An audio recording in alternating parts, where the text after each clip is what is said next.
வாலி எழுதுவார். அவதாரம் என்றால் மண்ணில் வந்து இறங்குதல் என்ற அர்த்தம். விண்ணிலிருந்து ராமன் வந்தான்னா, விண்ணிலிருந்து கிருஷ்ணன் வந்தான்னா, ராமாவதாரமும் கிருஷ்ணாவதாரம்னா மனிதர்களுக்கு பாடம் நடத்துவதற்காக. எது தர்மம், எது நீதி, எது அறம், எது செய்யக்கூடியது, எது செய்யக்கூடாதது, எது நல்லது, எது கேட்டது, எது தேவை, எது தேவையில்லை, எல்லாம் நமக்கு மானுட வாழ்க்கைக்கு போதிப்பதற்குத்தான் அவதாரங்கள். அந்த பணிவு, பராக்கிரமம், கருணை, அன்பு, தொண்டு, மதியூகம், சொல்லின் செல்வன், எல்லா விதமான ஆற்றலையும் பெற்றவன் அனுமான். அள்ளியம்போது மலர்கோதாய் அடிபணிந்தேன் விண்ணப்பம். பணிந்தேன், பணிவு தான் அவனுக்கு. பணிவு, கனிவு, துணிவு, இது 3 யாருன்னா அனுமான். ஒரு அனுமாரை வானரம் என்று கூட நினைக்காமல், அங்கே வானர ஜாதி தானே அவர், அதெல்லாம் இல்லை. குகன் மீனவன் தான், படகோட்டி தான், 4 குணடும் ஐவரான. அவன் என்ன ஜாதியை பார்த்தா பழகினார்? அனுமான ஜாதி பார்த்தா பழகினார். ராமாயணமோ கிருஷ்ணாவதாரமோ ஜாதி கிடையாது. ராமன் என்ன பிராமணனா, கிருஷ்ணன் என்ன பிராமணனா? அப்படி இல்லை. இது ஒரு இனத்திற்காக, ஒரு மொழிக்காக, ஒருவருக்காக உருவாக்கப்பட்டதல்ல.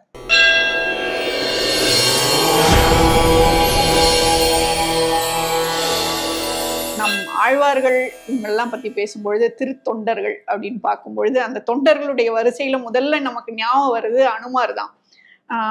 அவருடைய ராமாவதாரத்தில் ராமனுக்கு கூட அந்த வந்து பேருருவம் கிடையாது இல்லையா? ஆனால் அனுமார் அவருக்கு தான் வந்து அந்த விஸ்வரூபம் இருக்கு. ஆக இறை தொண்டனாக இருப்பவர் இறைவனை காட்டிலும் ஒரு பெரிய விஸ்வரூபம் எடுக்கக்கூடிய அந்த ஒரு நிலைக்கு அவரால் வந்து உயர முடிஞ்சிருக்கு. அதுவும் ராம நாமத்தை சொல்லியே அப்படின்னு சொல்லும் பொழுது ஆழ்வார்கள் அனுமனை எப்படி கொண்டாடி இருக்காங்க? பெரியாழ்வார் தான். அதுக்கும் ஆண்டாள் அப்பா தான் நீங்கள் போடும். ஏன்னா எனக்கு தெரிஞ்சு ராவணனால் கடத்தி செல்லப்பட்டு அசோகவனத்தில் சிறை வைக்கப்பட்டிருக்காள் ஜெகன் மாதா சீதை. ராமன் தத்தளித்து நிற்கிறான். 2 நாள் ஊருக்கு பொண்டாட்டி போனாலே கஷ்டப்படுறவர். நம்ம சினிமாவில் காமெடியாக என் பொண்டாட்டி ஊருக்கு போயிட்டான்னு சொல்லலாம். பட் அதெல்லாம் எந்த அளவுக்கு சாத்தியம் தெரில. சினிமாவில் ரசிக்கலாம், போகலாம், எல்லா இடத்துலையும் நல்லது கெட்டது இருக்குது, அது வேறு விஷயம். அதுக்குள்ளெல்லாம் போக வேண்டாம். நம்ம உயர்ந்த விஷயங்களை பேசுகிறோம். ஒரு கணவன் மனைவி இல்லைன்னு எவ்வளோ, ஒன்றும் இல்லை, ஒரு கிச்சனில் போய் நான் வாழ்வியல் உதாரணத்தை சொல்கிறேன். இப்போ என் மனைவி இருக்கா, ஒரு காஃபி போட்டு தரா. ஒரு நாள் எங்கேயோ வேலைக்கு போயிட்டா, ஏதோ ஒரு வேலையாக போயிட்டா, ஒரு பாலை காய்ச்சி காஃபி போட்டுனா பாத்திரம் ஒரு பக்கம், பால் பாக்கெட் ஒரு பக்கம், கரண்டி ஒரு பக்கம் போகுது. அது இடமாவே இல்லை, போர்க்களமாக இருக்குது. விளையாட்டுக்கு இல்லை, அதாவது அவங்க செஞ்சாதான். ஒரு 1 நைட் ஷிஃப்ட் வேலைக்கு போகிறாங்க, காலம் மாறுது, சூழ்நிலை மாறுது, பொருளாதாரம், 2 பேரும் வேலைக்கு போனால் தான் வாழ்க்கை. நம்ம பழைய காலத்தில் பழைய பஞ்சாங்கம் பேசுகிறோன்ட்டு இல்லை. ஆனால் யார் எதை செய்யணுமோ அதுதான். ஒரு உயிருக்கு உயிரான காதல், அன்பு, காதலையும் அன்பையும் கருணையும் காட்டுகிற அந்த அவதார புருஷன் அந்த ராமபிரான். பிறப்பில்லாதவன் பிறப்படுத்தான் நம் பிறப்பை அறுப்பதற்காக. வாலி எழுதுவார். அவதாரம் என்றால் மண்ணில் வந்து இறங்குதல் என்ற அர்த்தம்.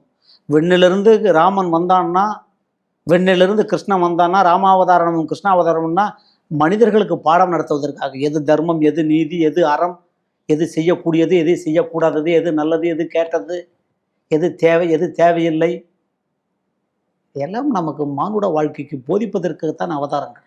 அவதாரம் நோக்கம். அவதாரம் என்றால் இறங்குதல், வருதல். எதுக்கு இறங்குதல், வருதல்? நம்மை ஏற்றுவதற்கு, நம்மை வாழ்க்கையில் பல படிகள், நம் குணங்களை ஏற்றுவதற்கு அவர்கள் இறங்கி வருகிறார்.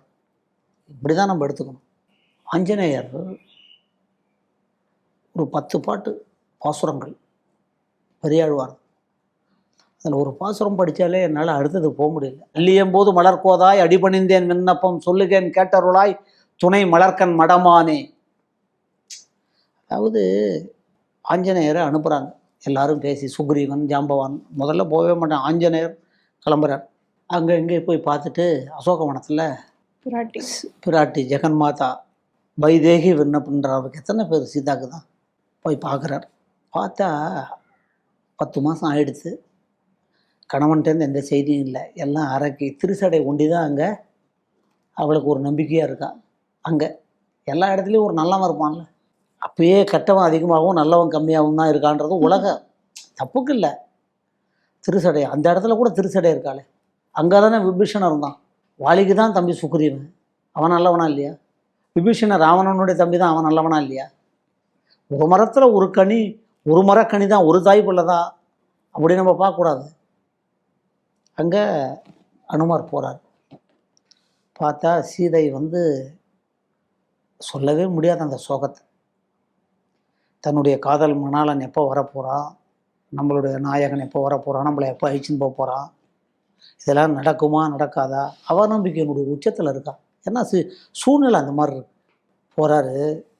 அந்த பணிவு, பராக்கிரமம், கருணை, அன்பு, தொண்டு, மதியூகம், சொல்லின் செல்வன், எல்லா விதமான ஆற்றலையும் பெற்றவன் அனுமான். போகிறார். போய் பார்த்துட்டு, அள்ளியம்போது மலர்கோதாய் அடிபணிந்தேன் விண்ணப்பம். பணிந்தேன், பணிவு தான் அவனுக்கு. பணிவு, கனிவு, துணிவு, இது 3 யாருன்னா அனுமான். பணிவு, கனிவு, துணிவு, இது 3 தான் அனுமார். நீங்கள் சுந்தரகாண்டம் படித்தாலும் சரி, அனுமாரை எவ்வளோ படித்தாலும் சரி, பாசுரம் படித்தாலும் சரி, நீங்கள் அனுமான் சாலிசா படித்தாலும் சரி, அனுமானுடைய அஷ்டோத்திரம் படித்தாலும் சரி, அனுமானை பற்றி பக்கம் பக்கமாக படித்தாலும் 3 விஷயங்கள் தான் சொல்கிறாங்க. அவனுடைய பணிவும், கனிவும், துணிவும். அந்த எந்த இடத்துல சிச்சுவேஷனை, அந்த சூழ்நிலைக்கு இல்லை, சூழ்நிலையை தனதாக்கி கொள்வான். சூழ்நிலையை உருவாக்குவான். முடிஞ்சால் சூழ்நிலையை தனக்காக உருவாக்குவான், இல்லை சூழ்நிலையை உருவாக்குவான். அவன் தான் ஒரு மாவீரன். சொல்கிறாரு, அம்மா அடிபணிந்தேன் விண்ணப்பம்னு. சரி, நம்பணுமே.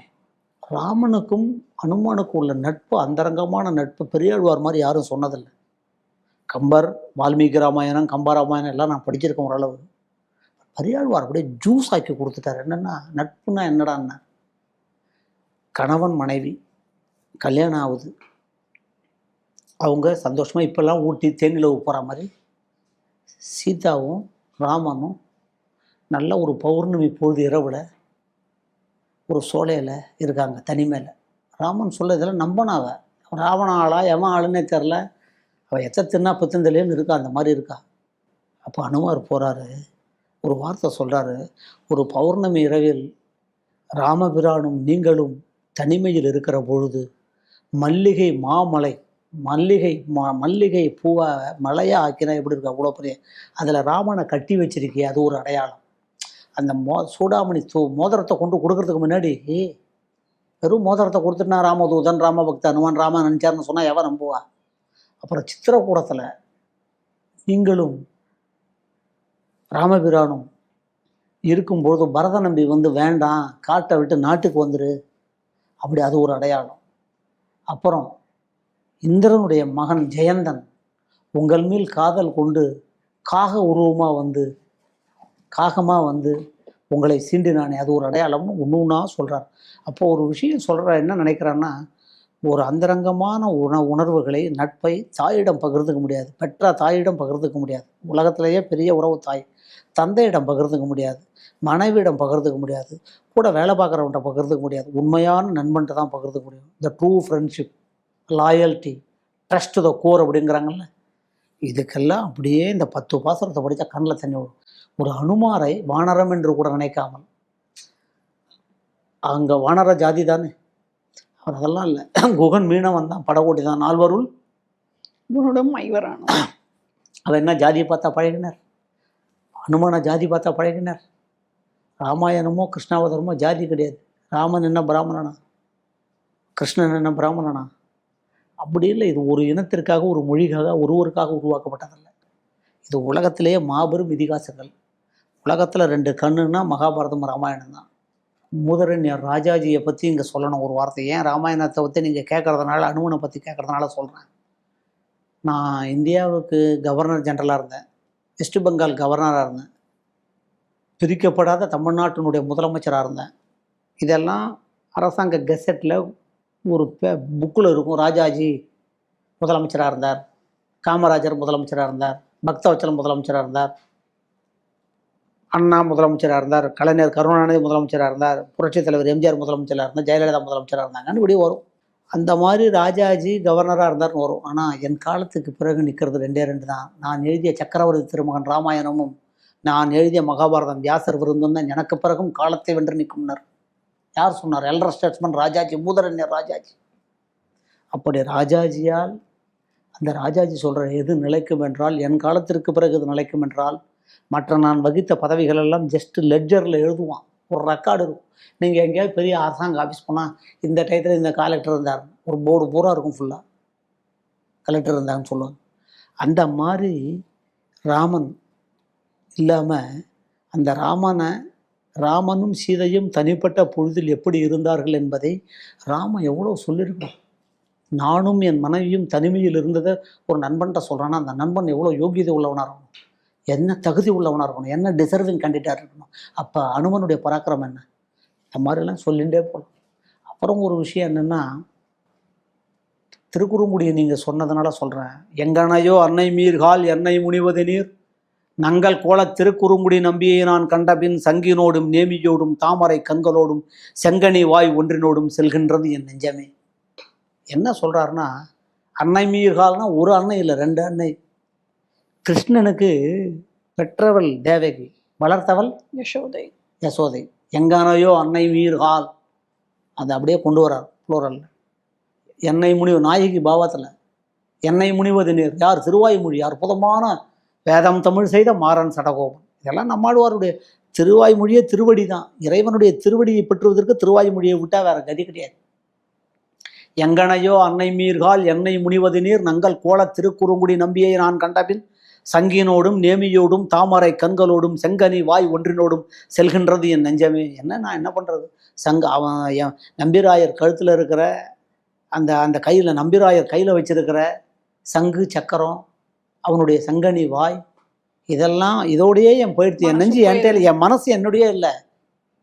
இந்த பாசுரத்தை 4000 இதை ரசிக்காதவர்கள் இருக்கணும். எங்கனையோ அன்னை மீர்கால் என்னை முனிவது நீர் நங்கள் கோல திருக்குறுங்குடி நம்பியை நான் கண்டபின் சங்கினோடும் நேமியோடும், நேமினா சக்கரம், தாமரை கண்களோடும், 2 அந்த தாமரை பூ மாதிரி அழகான 2 கண்கள், செங்கனி வாய் ஒன்றினோடும், நல்ல செம்பவழம் போன்ற சிவந்த கனி போன்ற செங்கனி வாய் ஒன்றினோடும் செல்கின்றது என் நெஞ்சமே. என் மனசு என்கிட்டே இல்லை, என் உடல் தான் இருக்கிறது, என் உயிர் என் ஆன்மா அவனிடமே சென்று சேர்ந்து விட்டதென்றார்.